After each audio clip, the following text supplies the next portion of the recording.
It is really, really, really hot outside, so I've been waiting for the sun to go down to do some canning. Finally, it's starting to get a little bit cooler out, so I'm going to do some pickled cherries.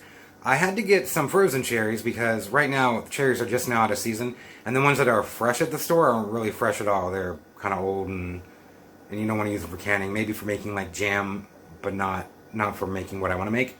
So I bought frozen ones, which I'm actually kind of surprised. They're more fresh once they get thawed, and they're pre-pitted, so it saves me a ton of mess and time. So I kind of wish I would have done that before. Letting them sit here and thaw out so that I can use them, so I'm just going to let them sit here and thaw while I wait for the sun to go down a little bit further, and I'm going to gather up my canning jars and stuff. This is 3 pounds of cherries, and so the recipe says for every 3 pounds you need 8 half pints. So I'm going to go ahead and get out my canning jars and clean them up and get them ready. I just have these heating up here, and once they are, the water's boiling, I'm just going to turn it off and take the jars out, or just leave them in there until I'm ready to put the cherries and stuff in them. But I just want the jars to be tempered so they're not going right back in, and I want this water to be hot so that when I do get ready to use it, I can just turn it on and it'll reach back up to boiling fast, and then I can get going, since this is a lot of water and it takes a while to heat up. It's bubbling away in there. I'm just going to keep the lid on and turn it off for a minute. Okay, now that these are nice and thawed out, and these have boiled for a bit, I'm going to go ahead and get the rest of the ingredients ready. Okay, the first thing I have is a cup of brown sugar and half a cup of white sugar. And then I have some dry spices. If I was making this for like the fair, or to give away as like a show or present or something that I wanted to look nice, I guess I'm trying to say, I would use like whole spices, not ground spices, because when you use ground spices, they'll settle down at the bottom of the jar. They'll make it look more cloudy. So you want to use like whole spices for something like that. But this is for me. So 4 teaspoons of cinnamon, a 1/4 teaspoon of allspice, a 1/4 teaspoon of nutmeg, and a 1/4 teaspoon of cloves. And then I have a teaspoon of vanilla extract and a tablespoon of salt. Got the salt there. So I'm just going to add all this together here. Oh, I spilled that. Okay, well, I have to get some more, I guess. I'm going to try not to spill this time.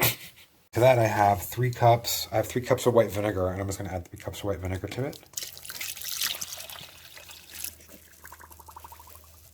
And then I'm going to move this to my stove and heat it up so the sugar and everything dissolves. Stir this here with the whisk, and just get everything nice and dissolved and mixed together really well. I should stop that because that sounded really annoying. I'll be back.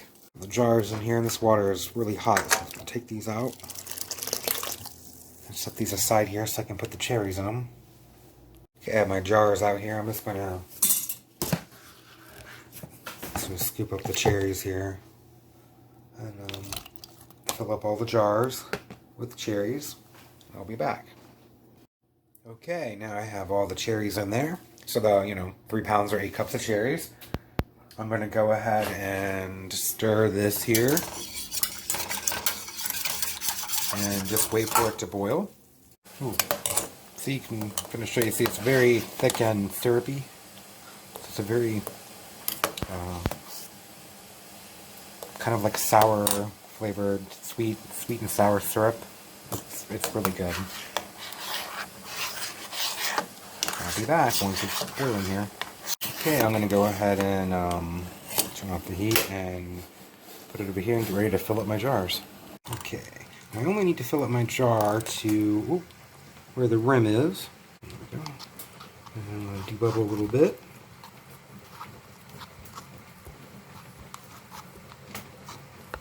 Make sure there's lots of fluid in all those little cavities and spaces. And I'm just going to add just a teeny bit more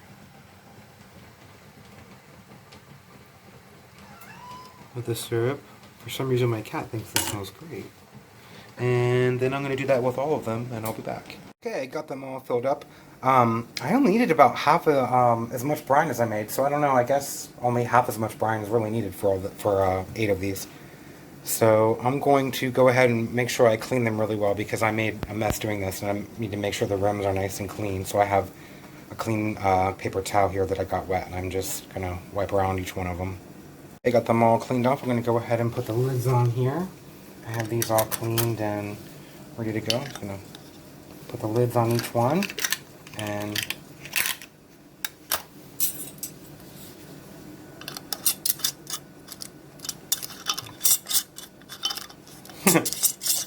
screw it on there, or attempt to screw them on there.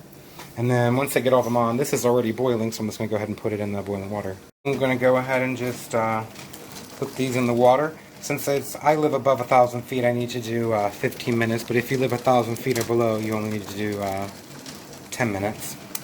So I'm going to put all these in here, set my timer for 15 minutes, and I'll be back. Okay, it's been 15 minutes. I'm going to turn off my heat, and I'm going to remove the lid here.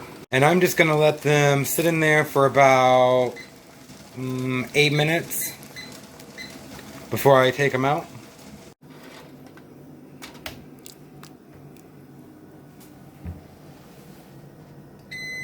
Oh, they're starting now.